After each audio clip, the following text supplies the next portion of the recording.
Cage production is another method of fish farming that is gaining popularity and offers some advantages, especially for producers who have the ability to raise fish in existing lakes or ponds without making major structural investments. In addition, monitoring of fish health and size, as well as harvesting, can be more easily accomplished with a cage production system.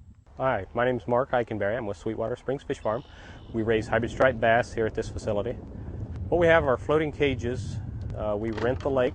We've got around 30 cages or so. Each cage will stock around 2,500 head per cage. Once the fish are grown full size and ready for market, the capacity for each cage will be around 3,000 pounds. Our growing season is going to be between May and November. During the cold weather, the fish, of course, do not eat.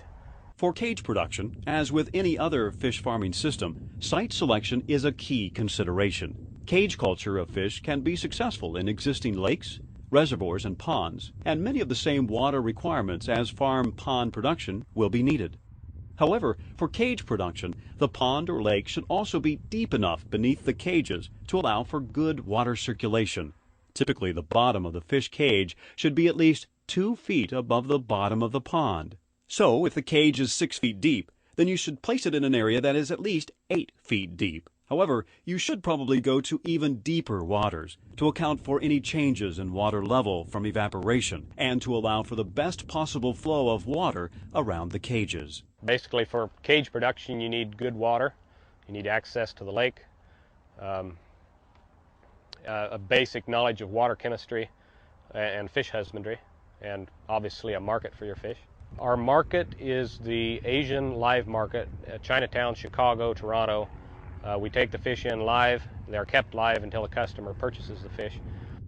Cage ponds are typically larger and deeper than a pond built specifically to raise fish. Cages are often used in ponds that are not ideal for producing fish in the traditional method. These ponds may not be easily drained or harvested, or may be too large for traditional fish production, making cages the best way to raise fish. Basically, what you see is a cage, a floating dock. You'll notice the fish, the cages out on the cable will be accessed by the boat, and they'll be fed and tended with the boat.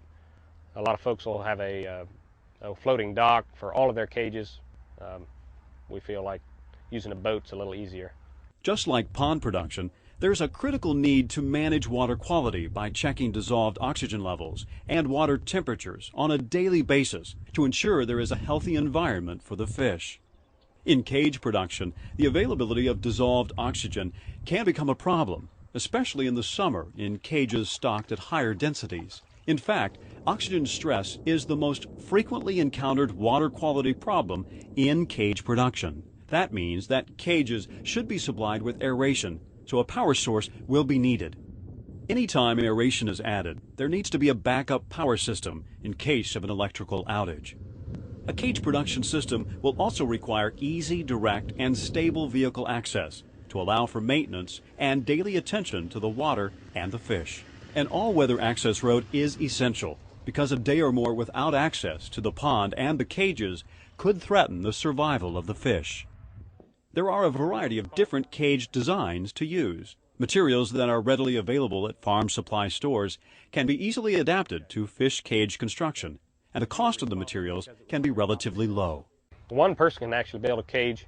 The materials are plastic-coated wire, PVC, pipe, and some glue and some time and some fasteners. This wire is actually a 1-inch by 1-inch mesh. Most of our cages are made with a 1/2 by 1-inch mesh. You'll want to size the mesh of the cage, obviously, to the size of your fish. The smaller the fish, the smaller the mesh that would be required. And what we use to put the cage together is a ringer. This actually uses stainless steel rings and fastens the cage together. I'm estimating the man hours that it would take to build a cage at around 4 to 6 hours. That would include everything from gluing all of your pipe, cutting your piping, and that would be one man.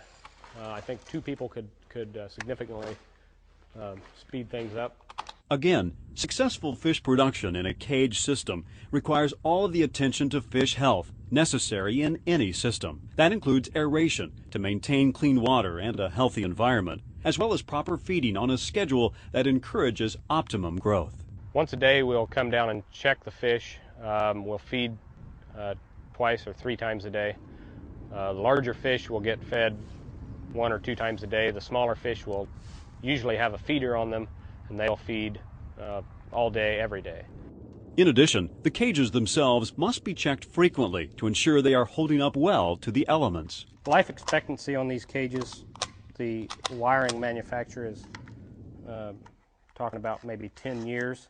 I don't know if there's anybody actually that can prove that or not, if there's anybody that has actually been raising fish in cages for 10 years or not. But I know that there's some folks that have been doing it for 8 years anyway, and they still have good cages, so possibly up to 10 years.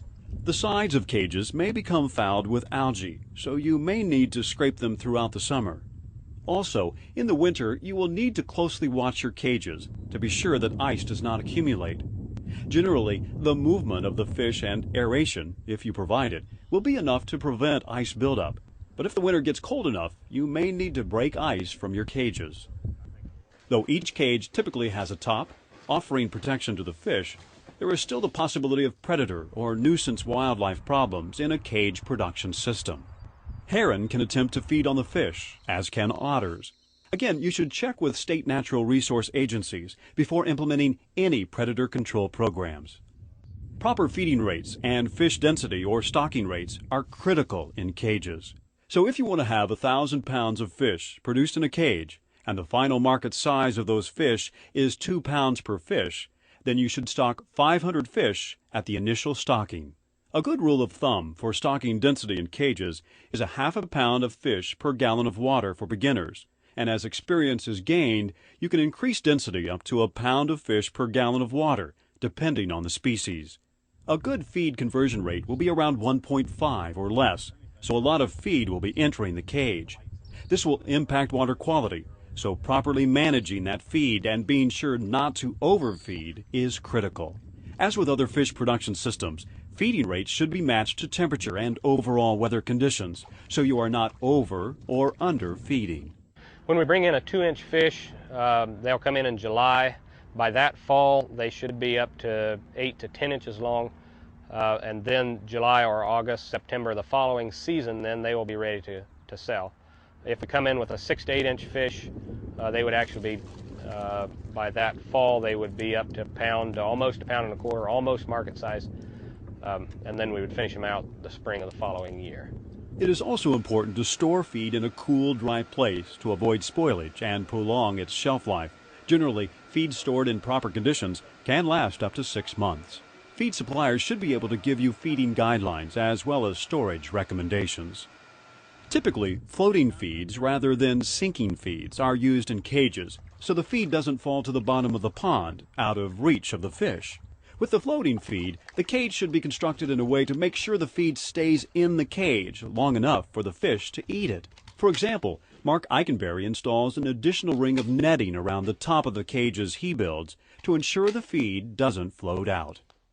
The easiest method to harvest a cage is to partially remove it from the water so that the fish are more concentrated and then can be removed by netting. Once the cage is hoisted up, the harvesting process should proceed as quickly as possible, as this can be a stressful time for the fish. Growing fish in cages is an excellent way to make use of ponds that otherwise wouldn't be ideal for growing fish. Cages do require more management skills than traditional fish ponds, but keeping your fish concentrated in cages makes it far easier to track and harvest your fish. Whatever aquaculture system you're interested in pursuing, there's a wealth of research and technical expertise that you should draw upon before you get started. Much of this information is free, and there's no reason not to learn from the real-world experience and even the mistakes others have made.